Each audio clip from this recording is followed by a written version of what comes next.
La cité du Vatican est réputée pour son incroyable culture, son architecture et ses monuments, ainsi que pour être le siège de la papauté. C'est aussi un lieu de controverse qui recèle bien des secrets. Voici un aperçu plus détaillé de certains des secrets du Vatican. Mais avant de commencer, n'oubliez pas de vous abonner et de cliquer sur la cloche de notification pour ne pas manquer nos nouvelles publications. Top, c'est parti! L'exorciste en chef du Vatican a pratiqué plus de 100 000 exorcismes. Bien que l'exorcisme soit considéré comme une pratique que l'on ne voit que dans les films d'horreur et au Moyen-Âge, il demeure une pratique vivante dans l'Église catholique. Le père Gabriele Amorth, prêtre défunt, a été l'exorciste en chef du Vatican. Il a servi pendant 60 ans et aurait pratiqué environ 160 000 exorcismes. Le rite de l'exorcisme ne se limite toutefois pas à l'exorciste en chef défunt, il a été pratiqué par plusieurs papes au fil des ans. D'après la BBC, le Vatican a accueilli 250 prêtres du monde entier pour un atelier annuel en 2018. Le Vatican a aidé les criminels de guerre nazis à échapper aux forces alliées. Après la victoire des forces alliées en Allemagne pour mettre fin à la Seconde Guerre mondiale, les nazis ont été contraints de chercher refuge hors d'Europe. Des milliers de nazis ont réussi à s'échapper vers les pays d'Amérique du Sud, plus précisément en Argentine, au Chili et au Brésil. Dans un livre écrit par Gerald Steinacher, chercheur à Harvard, des documents de voyage indiquent que le Vatican a aidé les nazis à se rendre dans ces pays. Steinacher affirme que cela a été fait dans l'espoir de faire revivre le christianisme européen et par crainte de l'influence croissante de l'Union soviétique. Le Vatican a toutefois refusé de se prononcer sur ces affirmations. Le Vatican a gagné de l'argent grâce à l'Holocauste.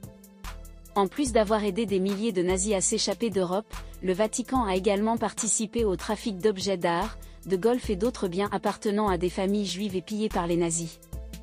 Gerald Posney, un journaliste américain, affirme que Bernardino Nogara, le conseiller financier du Vatican, aurait été l'un des espions nazis. Il aurait mis en place un système effroyable permettant au Vatican d'investir de l'argent dans des compagnies d'assurance italiennes qui conservaient les actifs des plans d'assurance vie des familles juives assassinées. Comme le Vatican était un investisseur et non un assureur direct, il n'avait pas besoin de restituer l'argent gagné grâce à ce système. Les scandales de la Banque du Vatican. La Banque du Vatican, également appelée Institut pour les œuvres de religion, IOR, a été impliquée dans de nombreux scandales. Le scandale le plus controversé concerne ses relations avec Hitler. L'historien Gerald Posney souligne que le Vatican recevait chaque année d'Hitler l'impôt ecclésiastique. Une somme d'argent considérable a été versée à l'IOR afin qu'elle ne puisse pas être suivie par les banques occidentales. L'IOR a été utilisé pour stocker des milliards de dollars, dont les chiffres n'ont jamais été révélés publiquement. Vatiléac. En 2012, un ouvrage intitulé « Sa sainteté » a été publié autour de la fuite de documents secrets du pape Benoît XVI. Les documents privés ont été divulgués par le propre majordome de Benoît XVI à son auteur, Gianluigi Nuzzi. Après avoir examiné ces documents, une enquête interne a été menée. L'enquête a révélé que des personnes n'appartenant pas au Vatican faisaient chanter des évêques homosexuels qui avaient rompu leur vœu de célibat. C'est à la suite de ce scandale que le pape Benoît XVI a démissionné de la papauté en 2013. La pénitencerie apostolique. La pénitencerie apostolique est un tribunal secret qui enquête sur les crimes dits « odieux » commis par des particuliers. Il aurait été découvert en 1179 et a été gardé secret jusqu'en 2009. Seul le pape peut accorder l'absolution aux personnes amenées devant ce tribunal. Parmi les exemples de péchés, on peut citer la tentative d'assassinat du pape ou encore la révélation par un prêtre du péché ou de l'identité d'une personne qui s'est confessée à lui. Le pape est à la tête de ce tribunal, appelé la Grande Pénitencerie, et peut soit offrir l'absolution, soit maintenir l'excommunication automatique. Un homme mort en procès. En 897, l'Église catholique a jugé un homme mort.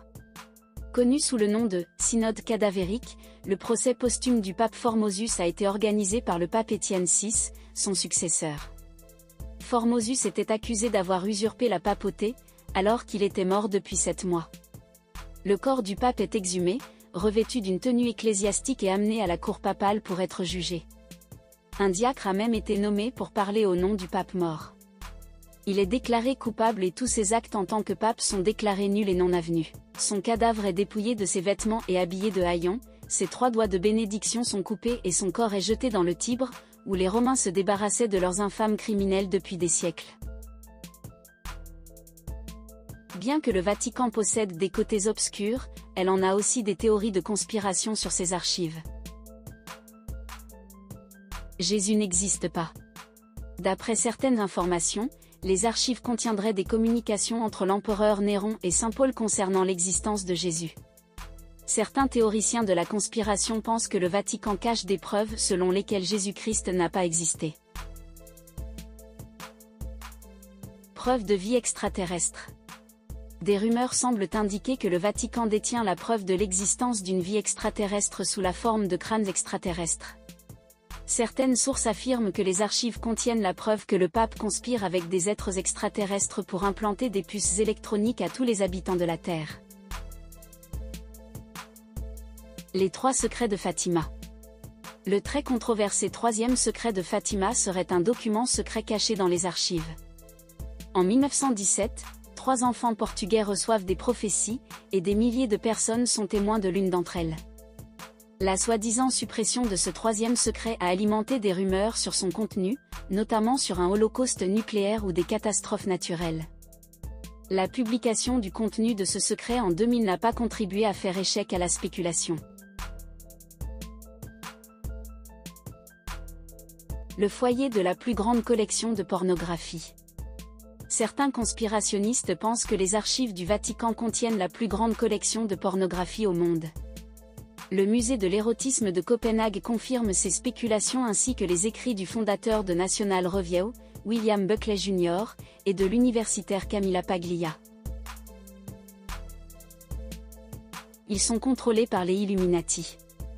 Malgré leur dissolution au Moyen Âge, certains pensent que les Illuminati n'ont fait que se reconstruire et que leurs membres occupent certains des postes les plus puissants du monde. L'un de ces postes puissants est le Vatican, où bon nombre de membres importants feraient partie des Illuminati.